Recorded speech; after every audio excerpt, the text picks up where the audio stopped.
लक्ष देऊन ऐक. 2 गोष्टी तुझ्या भल्यासाठी आहेत आणि अनुभवाच्या आहेत. ठीक आहे. तुला असं तुझ्या आसपासही अशी भरपूर लोक असतील ज्यांनी तुझं यश बघितलं की ते असं तुला असं भरभरून तोंड भरून तुझं कौतुक करत असतील.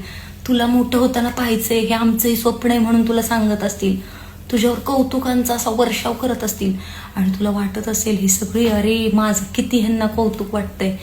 तर हुरळून जाऊ नकोस. असं वाटणाऱ्या 10 लोकांपैकी 2 लोक आपले असतात आणि जे 8 लोक असतात ते आतल्या गाठीचे आणि 12चे असतात.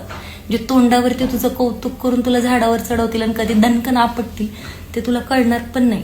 ह्या लोकांना कधीच तुझं चांगलं झालेलं बघायचं नसतं. त्यांना फक्त तुझ्या आयुष्यात काय चाललंय, तू काय करत आहेस, तुझं पुढचं प्लॅन काय आहे आणि तुझ्याबद्दल काय, ह्याच्या फक्त त्यांना चर्चा हव्या असतात.